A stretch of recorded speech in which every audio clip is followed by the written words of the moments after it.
Most online coaches that I speak to think that scaling their business automatically means that they're going to be more stressed, more work is required, and they need more of a hustle mindset like all the gurus are telling them. But I'm here to tell you that it doesn't need to be that way. With 4 simple shifts that I'll walk you through in this video, you can go away and feel comfortable about growing your business and not being burnt out whilst doing so. Most coaches I talk to tell me the same thing. They got into coaching to have freedom. And then somewhere around the 3 to 5K a month mark, something changed. They started to get more sales calls, they started to get more clients. And with more clients and sales calls, they have less time and more work to do. And somewhere along the way, making more money became something that stressed them. It felt worse than it used to do when they started. If that's where you are right now, stick around for this video and I'll give you 4 shifts that hopefully will leave you with something to take away and make your scaling much more easy. So I started noticing this pattern within online coaches because, well, it started reminding me of me a few years ago. I went through the same process. I remember getting over the excitement of having a sales call close to going to that pit of despair thinking, oh wow, I have another client to add onto my books.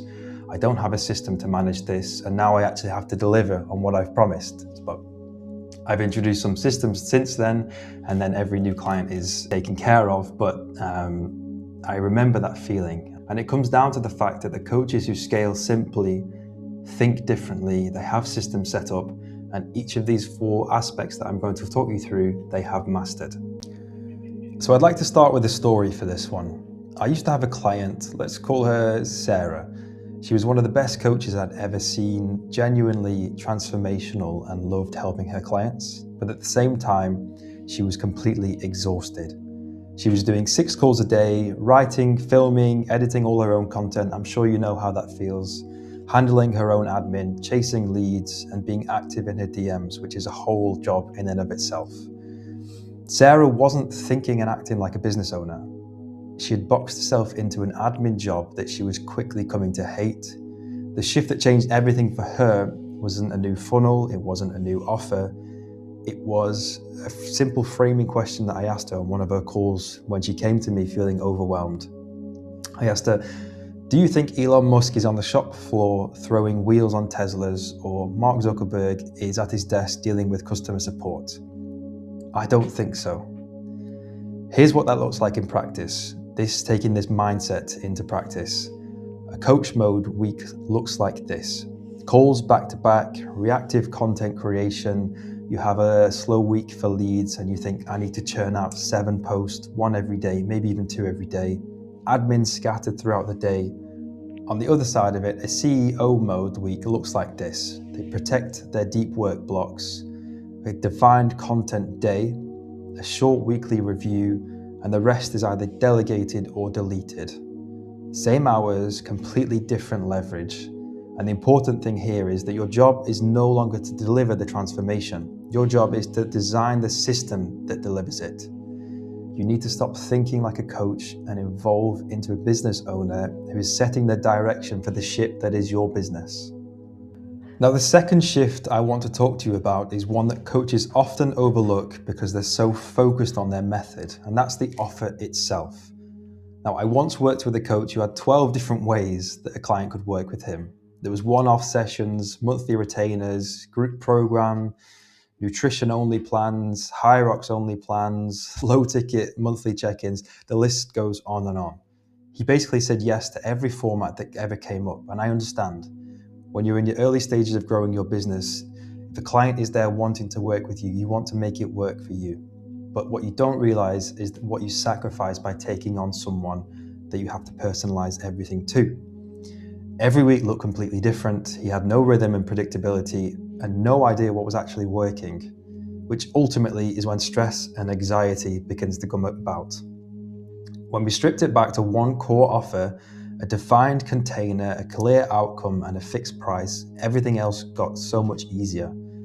He had something to talk about consistently. He had a pipeline he could actually track, and weirdly enough, the close rate went up because client understood what they were buying, and he was able to make that one thing so much better value than the bucket load of other things that he was offering. Also, on top of that, If you're selling the same thing, you learn how to sell that very well.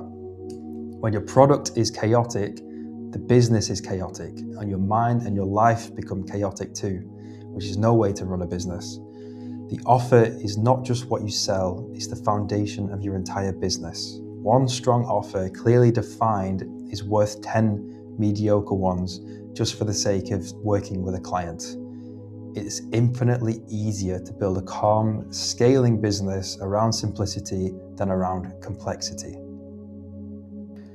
The third shift is a biggie, and it's the point where you become really, a business owner and not just a coach any longer. There comes a time where you need to accept that if you really want to grow, you won't be able to do it all yourself. Maybe you can work 18 hours a day, but first of all, I hate the sound of that job. And second of all, do you really think that you're going to be doing your best work after the 12th hour of working? If you're making content at hour 16 or 17, I don't think that's the best content that you can make. And I think you need to be honest with yourself if you think that you can do that. I remember a time when I was writing my own priorities down for the week ahead, and I was in the situation where something had to get dropped. I looked at my list and it was all incredibly important to me and my business, but I physically couldn't get it all done, at least in the way that I wanted it to get done, or it deserves to get done. This can be seen as an opportunity more than a hurdle, in my opinion. Drop the ego and realize, even though if you've been doing it for years yourself, someone out there is most likely going to do it a lot better than you. Me, for example, editing videos drains me. It drains me when I'm doing it and when I'm thinking about it and when I see it in my calendar for the day ahead. It drains me. Offloading that to an expert editor was one of the best decisions I've ever made, and also gave me so much more mental freedom to focus on the other things like making my clients happier, making them stay on for longer. The shift is you do not need a big team, you need the right one with the right tasks removed from your plate. The first thing to delegate is not the thing that you're necessarily worst at, it's the thing that drains you the most, because that's what's costing you the most energy. And your energy is your most finite and important resource as a business owner. So the golden nugget to take away for this one, delegate the work that costs you energy. Go through a list of all of your priorities for 1 week or all of your regular tasks. You'll know it when you see it. As soon as you write it down, okay, that's the one I hate. You need the right one removed from your plate. The first thing to delegate, again, not the one you're worst at. Keep the work that earns you money.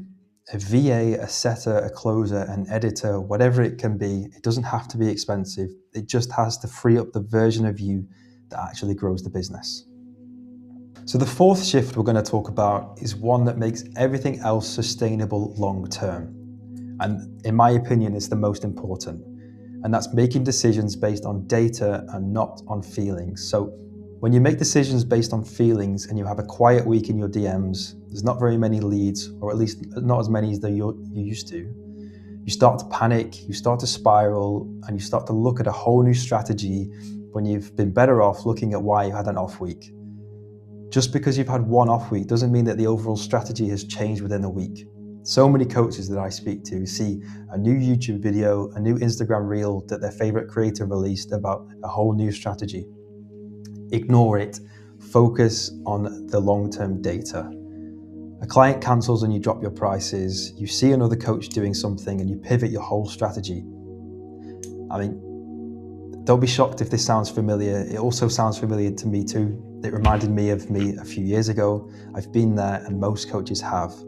But the calmer, more effective version of this is a weekly rhythm. A short review, a handful of numbers, not a 50-tab spreadsheet, don't worry, not a 3-hour audit. I'm talking 10 or 15 minutes once a week. If you want somewhere easy to start, then follow this one. Track leads coming in, your calls booked, if you're selling on sales calls, conversion rates, monthly revenue, and client retention. That's it. 5 numbers, 5 core numbers. If you want to start somewhere, start there. Those numbers tell you almost everything you need to know about your business and whether it's healthy and where to focus, most importantly. The takeaway here is that you cannot manage what you do not measure. but you cannot manage 50 things at once too. So you pick the metrics which best represent your business, review them weekly, and make one decision based on them. That discipline alone will put you ahead of 90% of coaches who are reacting on emotion, which most of the time is incorrect. So let's bring this full circle. At the start, I told you most coaches hit a wall because they think scaling means doing more. But the coaches who build calm, profitable, 5-figure businesses that are manageable do the opposite. They simplify it. They think like a CEO, not just a practitioner, not just someone delivering a service and doing everything. They build one great offer and they get known for it. They build a tiny, lean team that gives them energy and protects it and lets the experts get on with what they do better than you. And they also make decisions based on data and not on feelings and emotions. None of this is complicated or new or radical, but it does require a real shift in how you see your role as a business owner.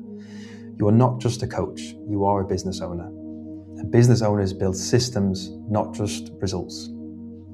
If this resonated with you and you want to go deeper on any of these, then reach out to me on Instagram or on YouTube for that matter, and we can go in a bit more detail and look at how we can simplify your business and make scaling to the next point seem a lot less stressful. All right, take a look and I will see you in the next one. Thanks.